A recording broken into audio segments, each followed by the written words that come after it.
Hello, and welcome to our office webinar series and the session today on EAPs and why they're more important than ever. More than 90% of the Fortune 500 companies have employee assistance programs, or EAPs. But today's conversation will be relevant for organizations of any size. We will learn about how EAPs started, how valuable and effective EAP can be, and how to select the right EAP, even if you're a small or a medium-sized organization. I'm Sonia Sepaban, CEO of our office, where we help organizations of all kinds build an inclusive workplace by providing the 3 Ps, the professional, the process, and the technology platform, all at an affordable annual subscription. I'm delighted to be joined by Susan Lear, an industry insider and CEO of Balance EAP. Welcome, Susan. Thank you, Sonia. We also have Anushka Sarif, one of my colleagues from our office. She will be moderating the questions in real time and chiming in as needed. Thanks in advance, Anushka. So before we get started, let's first make sure you're familiar with what you see on the slides and what the webinar tool does. This is an interactive webinar. There will be polls throughout the session. So please look for the Danny, which is actually this white elephant on the pink background, and which is also happens to be our office logo.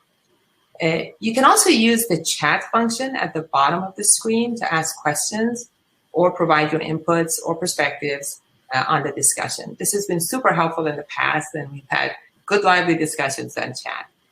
We will answer as many questions as possible in real time and later as well, if we don't get to all of them. So if you'd like to get a response later, please put in your email address. Lastly, please note this session is being recorded and will be available after the webinar on our events page at ouroffice.io/events. All right, so here is the agenda. We'll start by talking about the history and evolution of the industry. Next, we'll reframe the conversation to discuss employee wellness, especially in 2021, and how EAPs are really part of the employee wellness framework. And we'll unpack the benefits of EAPs to employees as well as HR in this context. And then the last topic here on the agenda, once we have a good foundation from the first 2 parts of the conversation, is to talk about how to select an effective EAP. All EAPs are not created equal, as Susan will help us learn. And the ROI that you can expect can be different. So that's going to be a really important part of the conversation. So please stick with us until the very end, because we're going to have that conversation. Sounds good? All right. Now, remember I said earlier that this is an interactive webinar where we can have a 2-way conversation through the chats and the polls. So let's start with the first poll to learn more about you. This first poll, as soon as we put it up here, is, does your organization have an EAP program? The options here are yes, we have an EAP. No, we do not have one, or that you don't know. So we'll start to see the results as they come in.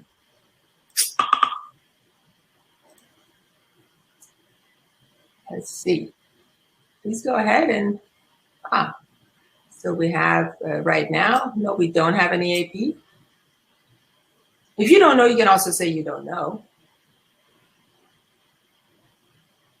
Thus far, it looks like nobody here has an EAP in their company. A lot of times organizations, pardon me, have EAPs, but they're just not aware of it.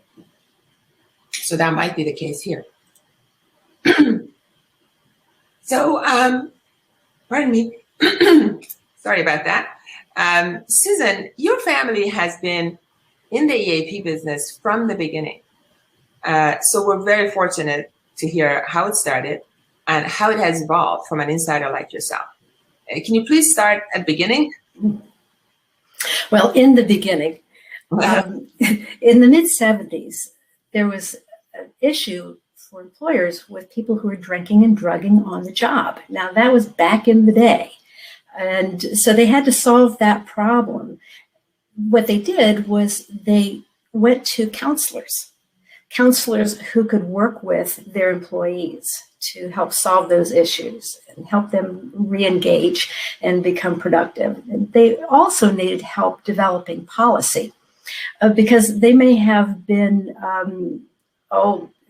complicit. And I'll give you an example. In fact, this is our first client in Central Ohio here, a major beer plant. They offered beer on tap. So you take a break and you drink a beer, and take a break before you get back on that forklift. So you can see testing the product, huh? They were testing the product. Yeah. So you can imagine the issue there, and they needed help with that. And that's how the Employee Assistance Program was born. It was through the mental health professionals who stepped in to do that. And over time, these counselors had an opportunity to sell their book of business, and most of them went back into their private practice. And the EAP industry grew as one book of business was sold to a larger company, and that was sold to someone larger. And now companies will buy their employee assistance program from their medical insurance provider, maybe payroll, perhaps it's a snap-on to the long-term disability. And we can talk later about the differences in those EAPs. And for us, we remain a freestanding EAP. It's what we do, and we've done that for over 40 years now. So about when would you say it started changing to this, about how many years ago are we talking about? When did that exactly happen? Because this started in the 70s, I guess? Or? Yes, in the 70s. So this was my husband's company. He started this with a partner in 1979. So I'm operating on recollection right now about the conversations I would have with him. And I would say to you that in the 80s, he would talk about, they were all independent here. And these counselors who had these EAP contracts, they knew each other, and they would get together and they would meet. And so I was aware, listening to John, that these people would sell their book of business to maybe a hospital who was wanting to create a hospital-based EAP. And I can remember John had his first opportunity to sell his business in the 80s. So it didn't take very long for organizations to figure out, okay, what can we do here to get in on the action? Because it was an innovation at the time, and it was wide open, and it could be very lucrative. And now I can tell you that the employee assistance industry is a saturated industry in all of the United States. It is marketed heavily to mid and large size companies. And that's something that we'll talk about today, is how the small business has been left out of this, and how small businesses can get in on having an EAP for their employees. Absolutely.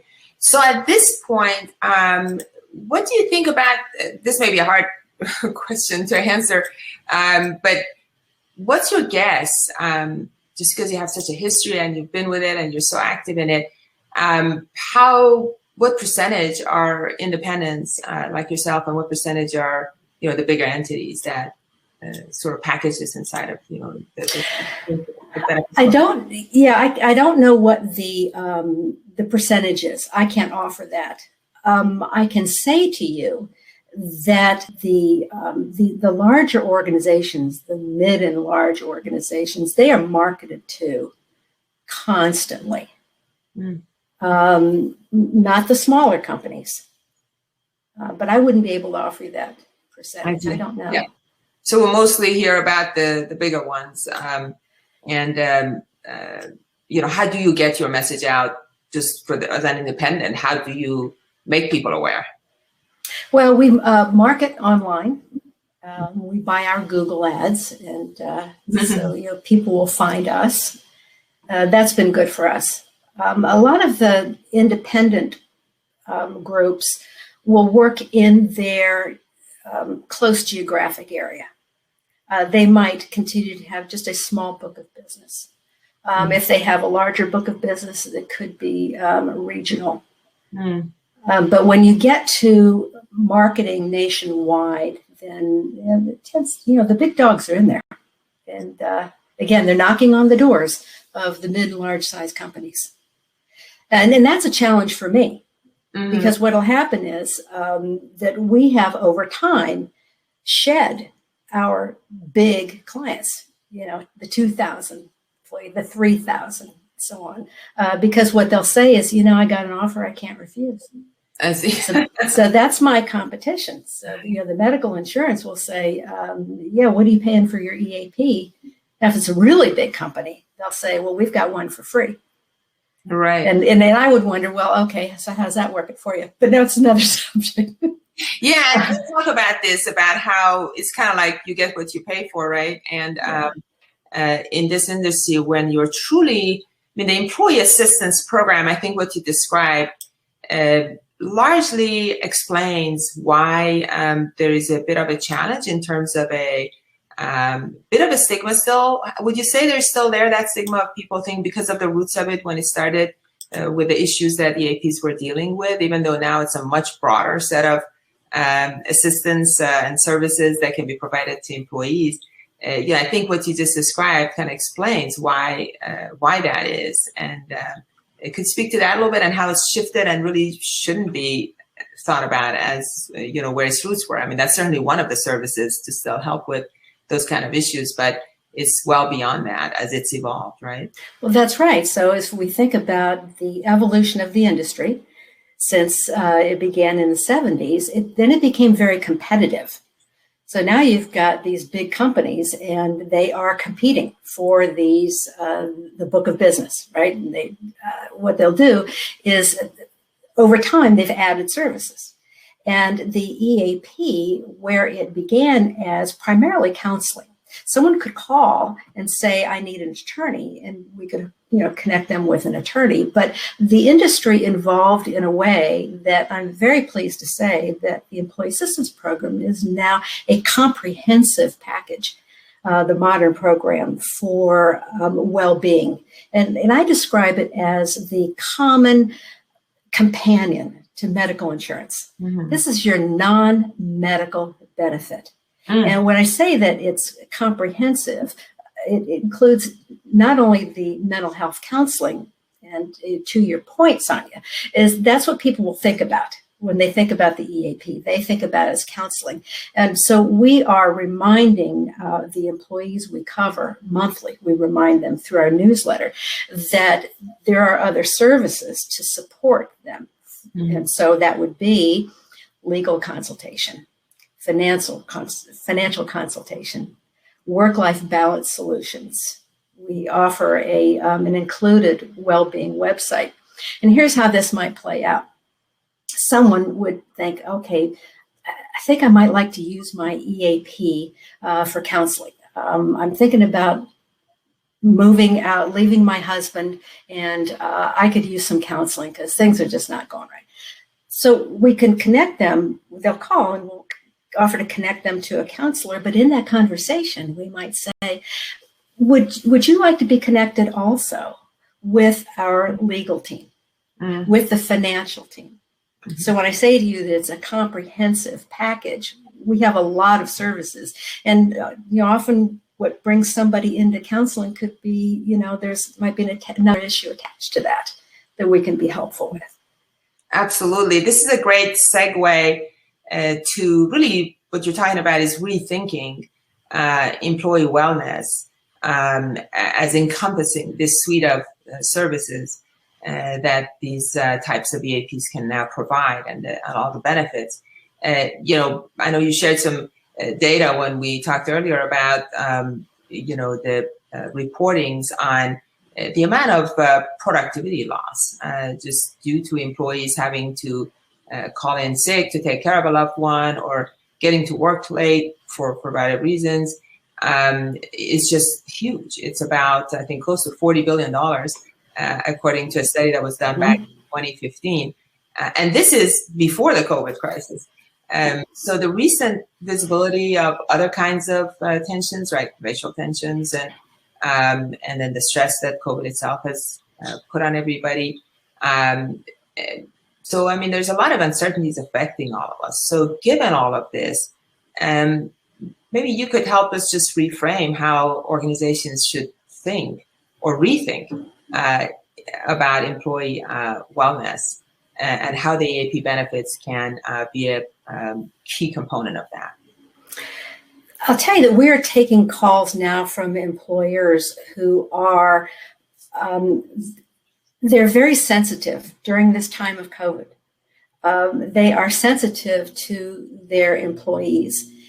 They are observing that their employees are stressed. And then they're asking about an employee assistance program. And often these are small businesses who are asking about an employee assistance program. So for a small business employer, it's really wonderful to be able to provide them that, because now they can be competitive. And they can say, okay, yep, you can change jobs, but you can stay here too, because we have good benefits for you.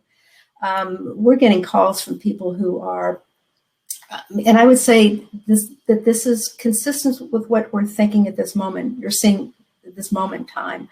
We're taking calls now from people who are asking for legal advice about tenants' rights, for example. We've had many people call and ask to talk with the legal team about wills. So, people are looking at their life circumstance at the moment and knowing that, okay, I can call my EAP, my employer pays for it, it's free to me, and I can get help with that. Employers, in my experience, employers care very much about their employees. I talk with HR people. That's who I interface with. Yeah. They're terrific. They care about employees. The employees walk in their office doors and spill, okay, and they tell their stories, and the HR director or manager is able to say, we've got this available for you. This can be helpful. So, and particularly in these times where the HR people are sensitive and caring about their employees. That helping people with their offering a comprehensive, like I said, package of support is helpful. This is what we find also in our work, that given all the challenges and uncertainties we've all been through in over a year now, employees are just demanding a different set of things. Expectations have changed significantly. And I routinely say, to our network of just, different kinds, like you said, HR people and our clients, of course, and others, if you're not aware of it, if you're not hearing about it, doesn't mean it doesn't exist. The expectations are different. People are finding out that they really need things, that they're on their own about making a lot of decisions. We are just all confronted every day with decisions we have to make for ourselves, for our family, that affect significantly our health, our economic well-being, our safety sometimes. And so these are big questions that people didn't have to worry about, kind of like on a daily basis, as we have in the last few months. And you hear about organizations that really have shown their employees not just how much they care, but specific things they can do, that they're there for them and providing services and things. So what we talk about a lot is that once there is a good level of vaccination and people start going back to their workplaces and so on, or having some kind of a hybrid situation, the war for talent is going to be really heating up again. Because a lot of organizations that maybe have not been as active can get active again. Everybody wants to kind of hurry up and make up for the lost time. And now people have much more options, because there's a lot of jobs that can be done remotely, and they're not tied to which city I live in or what what part of the country I'm in. And so we always tell people that you are kind of writing you're kind of doing your employee branding now with the actions you're taking or inaction. So we always say, regardless of what you do, you should rethink what you're doing in terms of benefits in general. And this is an area that I think when people think of benefits, their mind always goes to, the medical side of it. So I really like how you gave us a different framework of thinking of this as all the non-medical side of it. So maybe, do you have any anecdotes of actual situations that have happened, maybe without naming names, share size of the company and like they maybe took advantage of this kind of program and how their employees were able to really benefit from it? I mean, this is really impacting people's lives, right? People's lives. Yes, and you caught my attention when you mentioned that someone might have an EAP and they don't know it. I got an email from someone just a week and a half ago, and he says, I need an EAP and I need it ASAP. So, I sent him an email back, didn't hear from him, and tried again, and he says to me, "Oh, well, yeah, I was told that we do have one. I just didn't know it." And so what I would say is, if you're looking for an EAP, you want one that people are going to know about. And we are not, I'll talk about us, we are not an employee assistance provider that takes somebody's money and hopes that they don't call. Because our clients, where the employees, they all know that they have an EAP. They may not know the name of us, but they know that they have one, because we remind them every month with a monthly newsletter with our contact information, because we want this to be top of mind when they need it. Someone years ago described an EAP as similar to AAA. It's there when you need it. So speaking of when you need it, I mentioned those component features of our EAP, which is the modern EAP, the counseling, legal, financial, work life, and web. But there's a sixth component part that's important, and that is the support that the EAP can give to the individual who is managing HR responsibilities. And because, for example, life comes at you fast. Someone in your organization died over the weekend. We had years ago a person who was electrocuted in Florida in front of his coworkers. In Nashville, there's a woman who was driving on her way to work. She was on her cell phone talking to someone at work, and the cell phone went dead. Well, she was in a fatal collision with a truck. Now, those kinds of instances create panic for the HR individual, because the HR manager knows that everyone's going to be looking at them. And what am I going to say? What am I going to do? And they call us. They know right away to call us. We're trained in that, in collegial death, in critical incident response. We help walk them through that, how that works. If they need someone on site, we help them do that. We've helped companies when they've downsized, and they've had to take a lot of people and introduce them to unemployment. So we're able to help the employer, and I think that when an EAP is marketed, that's something to be considered. Is how does it support HR? Because something in a conversation you and I had, I told you that, and I referenced this at the beginning of this conversation, is that the EAP industry started when employers needed help. So that is the fundamental basis of the EAP, where the forward-facing of the program is to the employee. Oh, this is this great thing. This is this wonderful benefit. But the underlying basis for the EAP is that we're here to support the employer.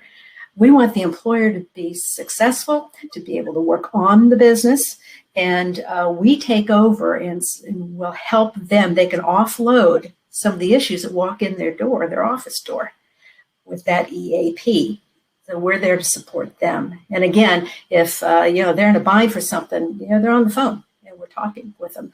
A nice thing about having an EAP, and we hear this, is that companies will renegotiate their medical insurance, and they'll go to another company.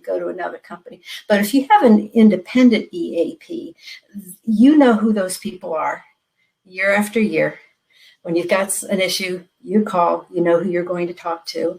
Our oldest company, for example, dates back to 1981. Wow. And employees appreciate that too, because an employee will call and say, I used the EAP 5 years ago, and I'd like to use it again. Mm-hmm. And again, they know who we are. We can become a constant. Yeah, that's awesome. That it's you're like family with them if you've been with them since the 1980s, right? Yeah, that's right. How do employees get assured of confidentiality? I mean, that's something that I know it's on all of our minds. Most of us, especially if we're going through tough times, and whether you have financial troubles or you have some situations, you need some therapy support. These are all sensitive areas. How do you assure them of that, or do you see that being even an issue? It's not so much of an issue. I think that it's understood that it is confidential. Certainly by federal law, we don't give out any information about drug or alcohol use. And I can say to you that employers, they don't want to know. They want the EAP to handle it, and they don't want to get in anybody's business, and that's just fine.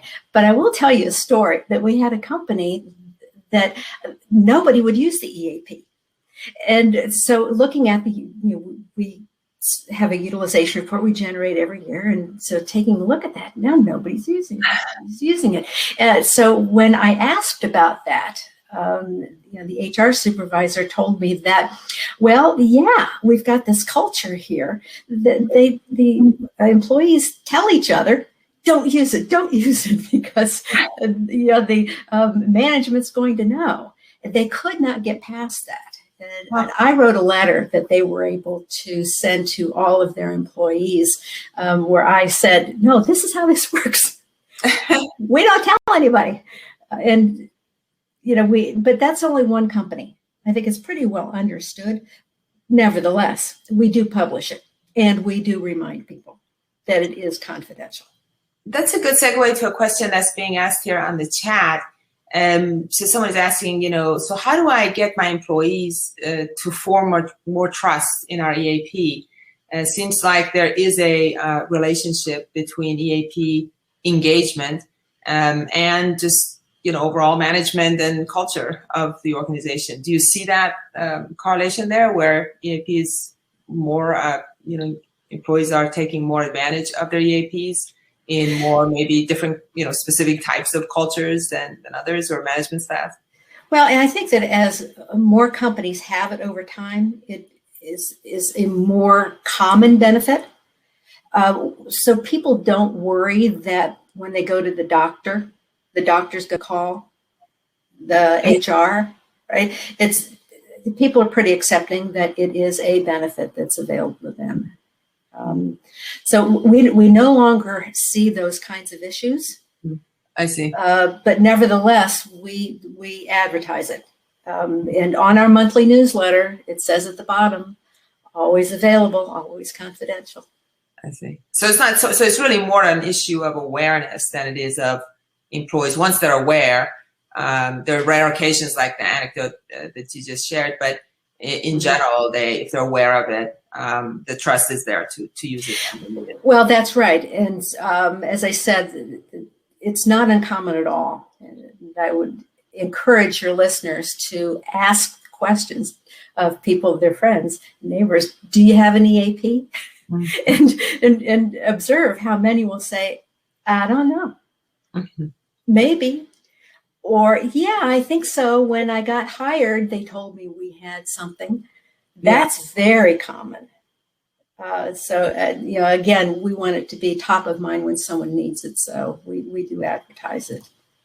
Yeah, I know one of, just as I was preparing for this webinar the other day, I was asking one of my colleagues, by the way, do you have EAP at your company? And they're at a major, amazing company. And they said, no. And I said, are you sure you don't have it? And they said, I'm really sorry, what does it stand for? And so I think that's part of it too. We take it for granted that people know what an EAP even means. What would you say? I know there was some data we shared. I can't remember it now, but what is the percentage of, on average, what's the percentage of people who use an EAP every year, would you say, of the workforce, in general? Well, I can report for the counseling, and it's low. What you'll know about me is that I am as transparent as can be, and I share this information freely. It is a surprise to people to learn that those who avail themselves of the counseling is 2 to 5% in a year's time. Now, you and I can both think of people we know who could probably use a counselor. But think about human nature and how we are as individuals. We tend to tough it out, what we're going through. My husband would say, if people just go see a counselor, they could get through this thing so much faster and with less pain. So what we do is, the nice thing about offering a full package, a comprehensive package, is that what we're hoping that people will do is that they will call us to talk with the legal team when they think, oh yeah, maybe I ought to have a will. Or they call us to talk with the financial team if they're not sure if they should buy or lease a car, or if if they have student debt. We encourage that again with that monthly newsletter, because we're here for so much more. And maybe it's not the counseling you need, but it could be something else. And if you have a good experience with those other challenges that you have, then you'll call us again when you need counseling. Our work-life balance is fun. I'll give you a couple examples of that. Someone would call and say, my parents moved south, and it was great when they did it years ago, because we'd go vacation for a long weekend, and the wintertime was wonderful. However, now I need to get them into assisted living, and they will not move back home. Cannot talk them into doing that. So I've got to get them in assisted living there. I can only take off Thursday and Friday. So I'm stuck. And what they're able to do is offload that to us, to our work-life balance team. And we will we'll get back to them and say, we have availability in these 3 facilities for your parents that meet your criteria, and they have availability now. And here's the contact information, set up an appointment for when you're there, for your long weekend. Someone called us and they said they wanted to send a singing telegram to their boss. So we found that service, and the Grim Reaper showed up at the boss's door. Oh my goodness. These are awesome examples. Yeah. I had a woman called in. She was one of 3 adult kids. Her parents needed help. She lived several hours away. So she's long distance trying to, find care for them, support for them. She finally got them into assisted living, and she's really relieved. They lasted a week, and Dad says, I'm out of here. I'm going back home. So she called and she says, I used this counseling several years ago. I think I need it again. And in that conversation, and talking about the challenge she was having with, caring for her parents long distance, when we concluded the call, she was grateful. She felt calm, and that, she's got some other assistance here, and she wasn't alone. We can help her with that. I think that's so important, just feeling like you're not alone, at that time. And sometimes maybe you're not like literally alone. You have family members and others and friends, but you don't feel comfortable maybe, or you don't want to burden them. And so having somebody there, I think it's as they say, priceless, actually. Yes. And when you speak about depression, I seem to remember some data, like in terms of just known cases, right? In the US alone, I think about any given year, about 6 or 7 people are actually diagnosed as being depressed, clinically depressed. And what's interesting, just in that category alone, right? So when you talk about seeking counseling, there's all kinds of different aspects of it. And what's interesting from my perspective, the reason we know these numbers is because, we work about creating a more inclusive workplace, of course. And in that context, we know that individuals that belong to, for example, 2 or more races, their depression levels they jump to about 10 to 11%. So in terms of equity and inclusion, it's really important to understand different needs of different people, and it's not a one size fits all. So when you describe a program that can be so personalized and can really address different people's needs, with the anecdotes that just shared, I think that's, again, just really, from my view, it seems priceless. We have a few other really good questions coming here. One of them asks, in which industries do you see greater success and engagement of EAPs? I would say not by industry, but by gender. Women use it more than men. Need I say more? Not surprising. But so again, it comes back. I love this. We didn't plan it this way, but it's coming back to a question of equity, right? And when you see that some group of people needs it more, why it's really important in terms of being an inclusive workplace to then pay attention to that. And I would say that I'm being silly about this, but there is truth in that male-dominated workplaces are less likely to call an EAP. But nevertheless, I would say that in terms of age, younger people are more inclined to avail themselves of the EAP than, and in particular, I'm talking about the counseling piece. Mm-hmm. We see a difference in that regard. I see. Yeah. We have some other good questions. We have one that says, how do EAPs operate in a world that is more remote these days? We operate remotely. we have a database of counselors. So our clientele, our client companies are throughout the United States. We are currently, because counselors are working remotely, about 95% of our counseling cases are remote. Counselors are set up to do that. They did that very quickly. Our teams, our financial team, our work life, they all take calls from around the United States. So we leverage technology, as every industry does. How much of it do you expect will go back to in person? Or, are people even finding it easier? Do you expect that more people will stay doing it virtually or not? Or as soon as it's available, they'll go back to in person? Some issues are better dealt with personally. We're finding that people are asking for in person.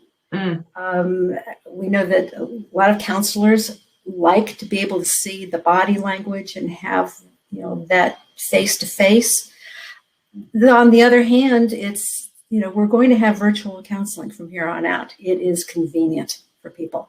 You don't have to get someone to watch your kids, for example, while you're going counseling. You don't have to. You get back your drive time. To a counselor. So we will see both. Just, I think, in the workplace where people are working from home, I would guess that probably, this is just me talking, I think that probably in the first 3 months, if you said to people, you want to go back to the office, they'd say no. After a year, you say, you want to go back to the office? And, yes, let me get out of here. So, yes. I think it'll, personally, I think it's going to settle around a hybrid environment. And let's keep in mind, only about 40% or so of jobs in general can be done remotely, right? Clearly, we all understand manufacturing jobs, Right. some medical, and there's a lot of things that cannot be done remotely. But to the extent that it can be, I think even those that can be, I think you're right. People will want some kind of human interaction on a hybrid basis. We have a good question here. It says, can relatives of an employee that's covered take advantage of EAP services? That's a good question. The counseling, again, this is employer paid. It's free to the employee. The counseling is available to the employee and their household family members. Unlike insurance, that would cut off at age 26. Family is family. So let's say that a woman moves back home with her mom and dad, and she brings the kids. She's 36. Mom has the EAP benefit. Well, it's available to this adult daughter as well. Wow. Family is family. So yes, household family members. Also, it's people will say, well, how often can I use it? And what we say is that you can use it for an issue, and then you can call back in the same calendar year and use it for a different issue. So it's per issue per year. And they can always extend beyond the services that are covered by the employer, like anything else, right? I mean, they can continue themselves to set up then some extra sessions, for example. That's right. The individual might decide with the counselor that maybe another session or two might be worthwhile. And in that case, if after they've used their free sessions, we back out of it, and it's between them. They might use their medical insurance, or they might pay out of pocket. But yes, they could continue to do that if they wanted to. Well, this has been, I've learned a lot. This has been a lot of great conversation. So here we have a poll for everybody to see, after all this conversation, is your organization rethinking your employee wellness program to address the current challenges specifically? You can also answer this question if you like as, with what you have learned now, will you advise your organization to do that? We have answers coming in. The answers are yes, absolutely, no, we're not, or don't know. We have 100% right now, and don't know. By the way, the poll should be on your screen, so when you see it, you can just respond quickly and easily. There's an organization that says no, we're not. So again, hopefully after this conversation, you'll go back and if you don't know if your organization is not rethinking it, you can maybe provide an input there for them to consider it. It is really important. As you can see, it really covers a lot of things. And it's, I would say, one of those actions that can be taken that is not as challenging as some other things you could be doing or might be faced with. We certainly, if anyone is interested, we can reach out, and there's different methods. On the next conversation, we're going to talk a little bit about how to go about doing that. But it's definitely worthwhile looking at it, especially during these times. So let us, we have 50% no, we're not, and 50% don't know. We don't have any yeses, so that's hopefully that'll change after this conversation. So let us go to the last agenda item that we had. You've laid a great foundation with the history and the benefits and all the different kind of services that are covered. I recently learned that the ROI, the return on investment of an effective EAP, can be 5 to 16 times. So you have, about $5 to $16 that you're going to save in terms of savings for every $1 you spend on your EAP.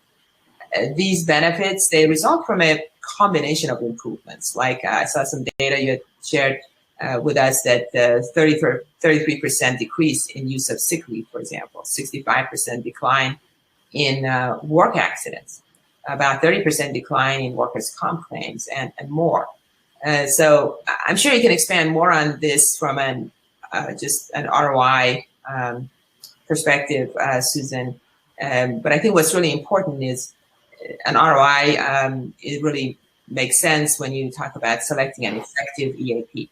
that will provide such an attractive return, right? I mean, if you have, as you said earlier, if you have an EAP that most of the employees aren't even aware of, just because you got it doesn't mean you're going to get these benefits. The employees have to be aware of it and avail themselves of this kind of services in order for you to realize the benefits.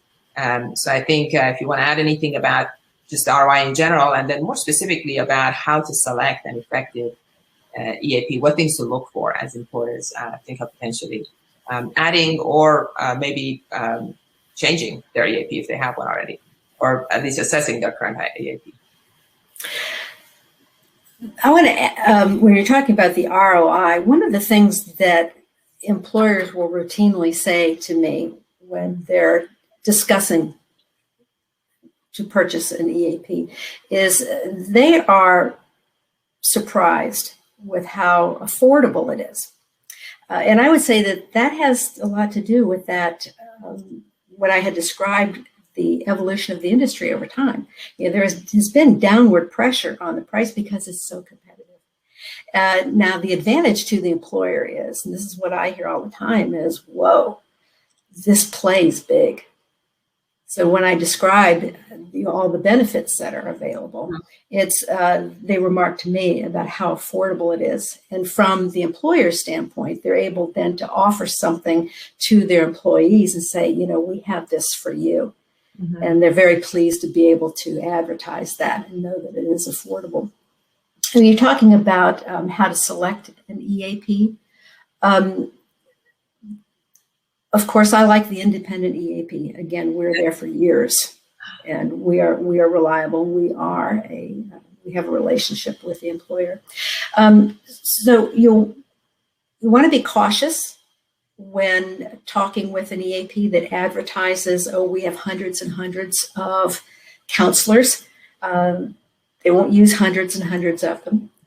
And so, you know, understand that that doesn't necessarily mean that they have counselors that are available when you need them, but they have numbers. That's very common, that people will advertise big numbers. You want to find an employee assistance provider that is available 24 hours a day. We will take calls in the middle of the night. So someone who is in an urgent situation, we are there. An EAP that has one phone number and not many. Not a phone number for legal, not a phone number for financial, but, you know, one phone number that's easy to remember, or, you know, that they have access to. An EAP that will offer a utilization report. I can remember having an employer say to me, yeah, I think we got one of those a few years ago and I couldn't understand it. So, you know, we report annually how many people have used it. It's basic demographic information. What a presenting problem is. No names, of course. It's all confidential. But those are some of the things that you should look for with an EAP. Sure. These are just such great benefits, and as you said, hugely affordable. So I wanted to, I think, again, the question becomes, you know, are we too small? You know, a lot of companies, this isn't even on their radar. And I know you work with a lot of small companies. What are the smallest sizes you've seen? Can you give us an idea? You know, a company has 2. 20 employees. 2! Oh, I was thinking 10 or 20. Wow. Well, you know, everyone has issues. It doesn't matter if you work for a company of 2 or 2,000 or 20,000. It's all the same. Wow. That's amazing. I think it's such a great way to really differentiate a small company, because as small companies, and ours is, you know, a relatively small one. I know yours is, you know, we all qualify as small businesses. And it is just, again, we take a lot of things for granted that, you know, can we really have this kind of a program, these kind of services, and it's kind of a given that the benefits are not going to be as good as the much larger companies. But in this case, I think this goes a long way. And I'll say to you that I think it's particularly useful for a small business. If you're a large company and you have an HR department, well, they'll take care of all that stuff, you know, that people are going through. If you are a small business owner, someone's going to walk, this happens, someone walks into your office and they tell you this issue they have. You're listening and you're thinking, oh boy, when they finish talking, I'm, you know, supposed to say something smart. And having the EAP in the back pocket of that individual is worthwhile. And I'll tell you a story about a landscaper. Landscaping is very competitive. These workers, they'll move from one landscape company to another. And so this business owner was complaining, what do I do?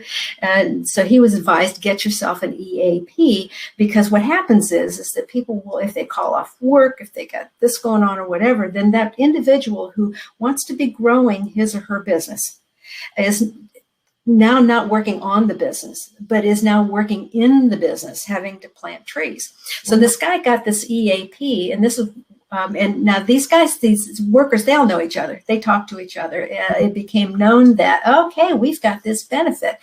And so it was the experience of the landscaper that another landscape company, the truck would drive up to the site they're working on.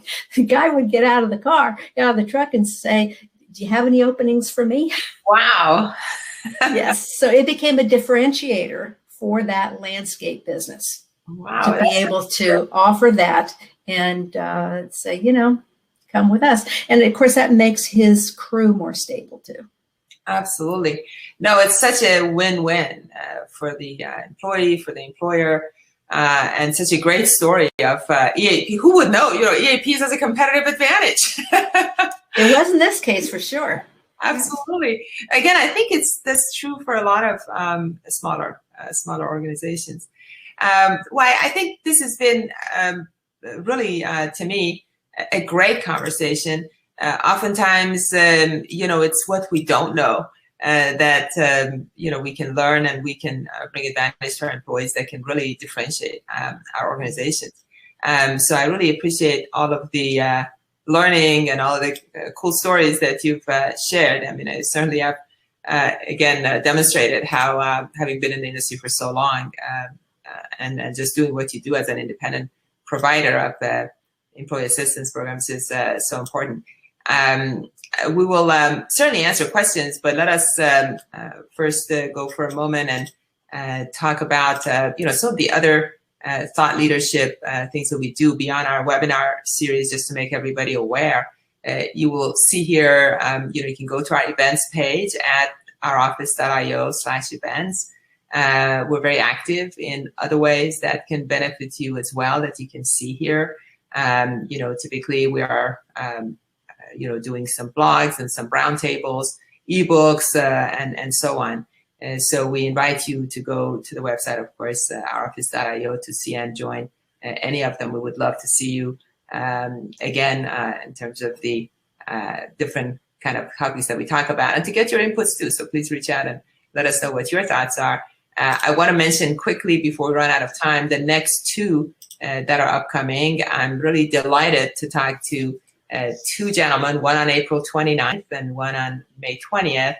On April 29th, we'll talk to Joe Bosch, who has been a CHRO at major companies and has a wealth of knowledge and provide us a perspective on diversity, equity, and inclusion. And in May, we will talk to a CEO of a major company, also one that's been around for over 100 years, the builders of the Humvee, AM General. The CEO is Andy Hope, and I'm really looking forward to that conversation in terms of the CEO perspective on diversity, equity, and inclusion. So for all who are tuned in, please put those on your right there on your calendars, and also let anybody in your network know that they could also join us on these future events, and just watch for everything else on our events page. I just wanted to get that in, but I want to come back and see if there's any other questions. So I know Anushka is also online.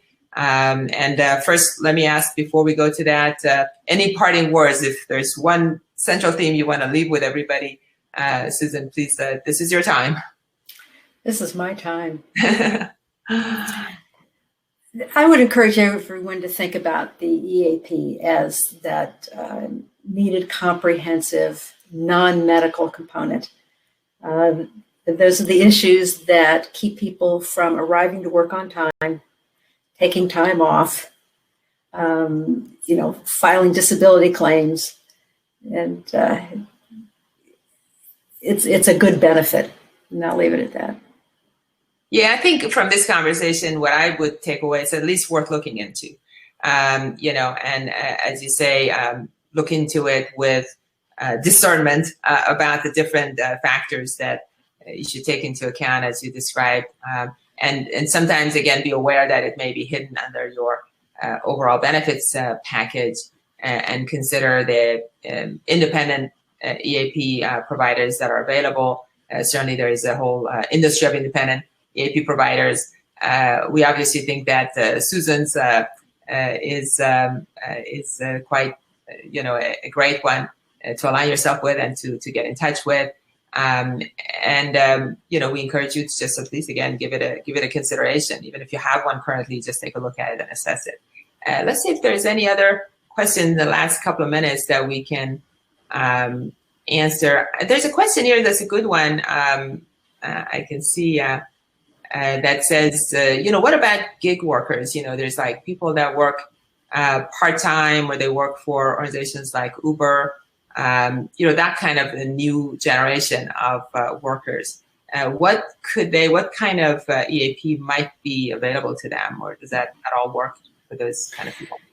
We don't cover individuals. Mm-hmm. We cover companies with as few as 2. That's where we start. Do they have to be W-2 employees, or can they be 1099? They can be 1099. The question that I will frequently get is, does this cover our part-time workers? And I say it's your choice. I see. Okay, so as long as, the employer does it, but they can do it on behalf of their contractors. Yes. Who are, 1099, and they can do it on behalf of their W-2 employees who may be full-time. Yes. Part-time. Yes. They just tell us how many people they want to cover, and that's all we need to know. I see. That's awesome. Let me see if I've, and so let's review again the services. There's a question again about the services. And are there anything on horizon in terms of new services that might be added into EAPs? I don't know what that would be. Certainly not for me, because at this point we are selling well to the small business employer who is finding us and saying, "Oh, I was quoted," and I've heard this twice now from very small businesses. They were quoted $6,500 a year. Wow! So we're doing well selling what we have. So what should a small business expect from you, just on average, then, since you mentioned the 6,500? If they buy it from us directly, that's what you're asking? No, just from you, or just in that independent industry of EAP providers, what can they expect that the pricing would be for a small organization? It would be 2 to 5 people would be $20 a month. That would be for the group. Wow. And their household family members. Yeah, and that's really amazing. That it is. There tells you how far the industry has come. And as you said at the beginning, it's competitive, it's affordable. The trick is to find any industry that gets really competitive. You have to get really selective about what to choose, because then there are a lot of people offering it that are not. Well, and I'll explain to you that for our companies that have more than 50, we price that true to the industry standard. Mm-hmm. But we have a product that we sell for companies 2 to 50. It's a consortium model. And right. We developed that so that we can support our small business brothers and sisters and make it affordable. So no, you're not going to pay $6,500. You might pay $360, or depending on how many people you have. But that shared risk model is unique to us. Yeah. And again, we're selling that well. Wow, that's awesome. That's awesome to know that this is a unique. I actually didn't realize that the consortium model. I was aware of the consortium model, but I wasn't aware that it was actually unique to yourselves. It is. So I would like to re-mention Susan's information. Susan is at susan@balanceeap.com. You can also write us at myself, Sonia, at our office.io. Either one of us can connect you, but back to Susan and her team. but Balanced EAP is the name of Susan's organization. So with that, I think we're at the top of the hour. This has been such a great conversation. Every time I talk with you, Susan, I learn so much. I hope that everyone has enjoyed it, and we'll see you at the next webinar. Please join us on April 29th. Thanks so much. Thank you, Sonia. Bye-bye.